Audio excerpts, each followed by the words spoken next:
Hello, welcome, Devil Sniper here, and today I'm bringing you episode number 10 of our grid mode with West Ham United. How these 10 episodes have come around so quickly is absolutely phenomenal, and as you will see, we're playing away to Hull City. Now, Hull, unfortunately, aren't doing too well in the league, but we've had an instance against Wigan not long ago where they weren't doing too well in the league, and we slipped up with a very poor 0-0 draw. You'll see from the table, Hull in 13th, we're currently in second position after 8 games, 2 points behind Chelsea, who would have had us second in the table after 8 games. In fact, where would you have us in the table come Christmas? Come December, where do you believe we will be in the league table? Be interested to know. Let me know in the comment section below. We're going with an extremely strong side as normal.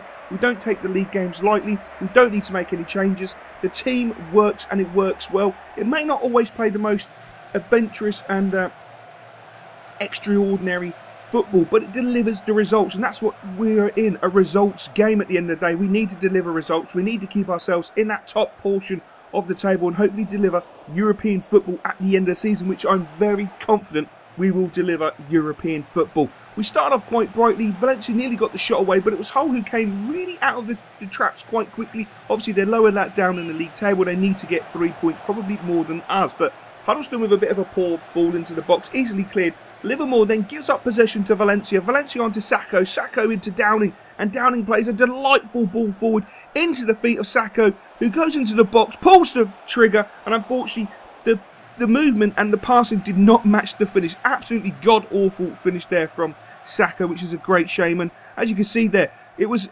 Mbolo dwelling in the centre of the park. Didn't pick the ball up and then managed to pick himself up a booking in a retaliation. You can see he was just dwelling, waiting for the ball to come to him. Hull reacted, he lost possession, and then to go and get his possession back, he was a little bit over-exuberant in the tackle, missed the ball, actually handballed the ball on the way through with a slide, and took the player out, which is just due to his inexperience. But, you know, I like to see that passion. I like to see that passion in a player. But we're going to pick it up with Sacco, knocking a delightful ball forward into the feet of Stuart Downing, breaking into the box on his left foot, decides to go wide, turns back, and plays a really poor ball across the 6-yard box. It looked like he should have gone to the right-hand side instead of going wide to the left, but that's one of those things, unfortunately. But Huddleston with a nice ball forward, met with Reed. Reedy didn't get the ball clear, came to Huddleston. Huddleston crossed it to Abel Hernandez, or I should say, a misplaced shot, and thankfully he stuck onto the post and wide. And that's all we would see in the first half. Not the greatest of games in that first half, not action-packed by any stretch of the imagination. Hull had definitely set out a game plan to try and choke the midfield, try and condense the space that we were working in, and to be fair, it was working an absolute treat. So I gave the boys a real good rollicking at half-time and told them to up their game, up the tempo, and that was Cresswell delivering a delightful ball into Enner Valencia, going into the 6-yard box, pulls it across the 6-yard box into Sacco, who sticks it in the back of the net, and it was so great to see the boys react to my half-time instructions. They upped the tempo. You could see we were physically more aggressive. We were physically more up for the game than Hull, because we wanted the points more than Hull. But to be fair, Hull did put up a good fight. But look at Mark Noble, centre of the park, breaking up the play, giving the ball to Downing. Downing breaking forward with that fantastic agility that he has. Drifts past one defender, looks to drift past the second, but he unfortunately took on too much in that situation. I decided to take Mbolo off and bring on Javo. Mbolo was starting to get caught out in the game. He looked a little bit tired, and I didn't want to see if he could pick up a second booking, so I decided for safety purposes I would take him on. Literally from the substitution of Valencia, trying to repeat the first goal, but unfortunately he just didn't get a decent cross in, which is a bit of a shame. From the resulting corner, you'll see that Sacco goes down quite heavily in that box, and it looks like it's going to be quite a severe injury. Landed really heavily on his arm. But a beautiful ball played through to Noble. Noble with his exuberant pace breaking into the box, and Ella Hamandi just wipes him out, completely takes him out from behind. Probably had the pace to get around him, but space was running out. Noble was in on goal, and it was definitely a booking, but I would have preferred a red card. But you have to take a booking. Noble steps up. Did we expect Noble to miss? That would be absolutely ludicrous. So Noble gave us a deserved 2-0 lead, but Hull was still trying to find something within the game. Snodgrass with a decent cross to the back post to Jelavic. Jelavic knocks the ball into Chester. Chester spreads the ball to Ince. Ince dinks the ball across, but it's a great defensive header. It comes to Downing. Downing knocks the ball into Valencia, and you can see Hull just pushed everybody forward. Valencia into the box, spies the run of Downing, plays it back across, And yes, we nicked the third goal in the 93rd minute. Absolutely sensational play from Enner Valencia. Really unselfish play from Enner Valencia, to be fair.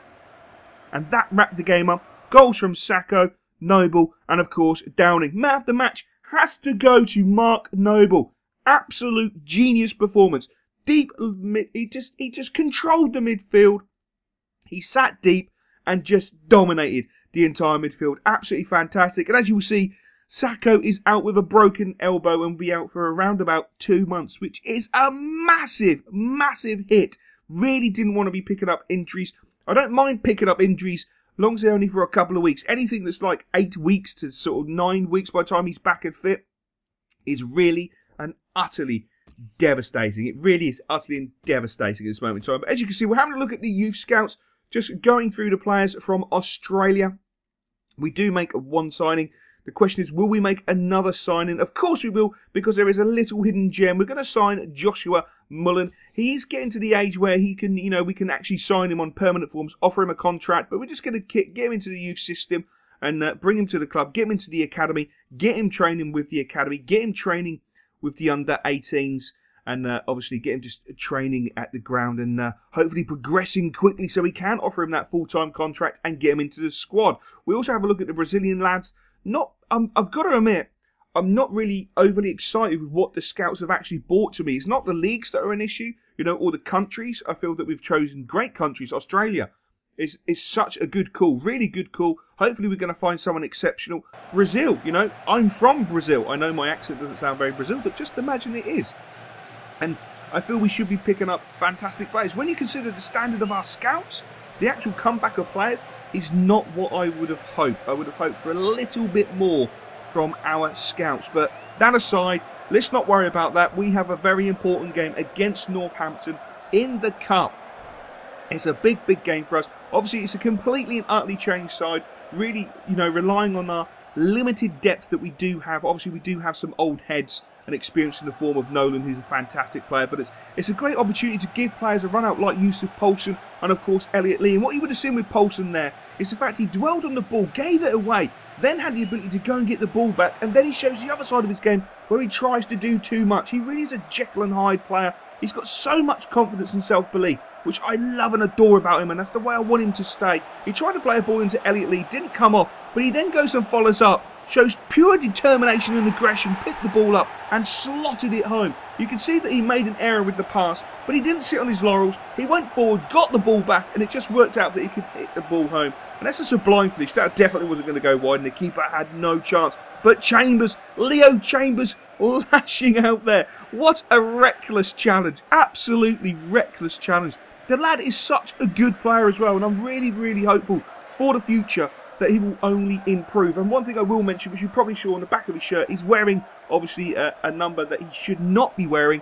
For some reason, this game really does frustrate me. I changed the number, and it keeps reverting to the number 38. I also changed the match ball, and it keeps reverting to the standard match ball, which is just utterly, utterly frustrating. I hate having a silly match ball, the yellow match ball for the Premier League games. I want the official EPL one. But for some reason, you change it before the game, you change it after the game, you change it when you first start the career mode.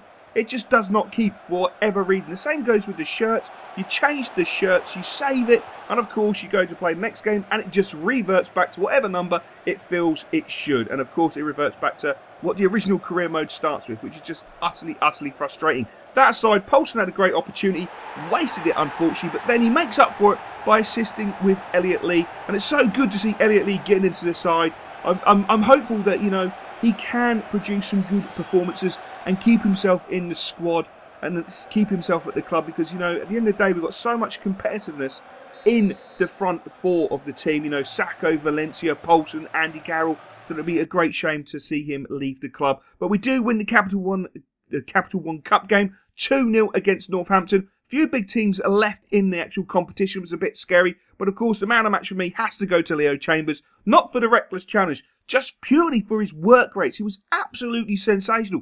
Up and down that right-hand side, he done an absolutely fantastic job. And he has to get man of the match. But for me, it's going to be the big one against Chelsea. So hopefully you will tune in then, and I will catch you later. dream about cars and things, about being a star and things. I thought that I would outgrow this feeling. It seems my dream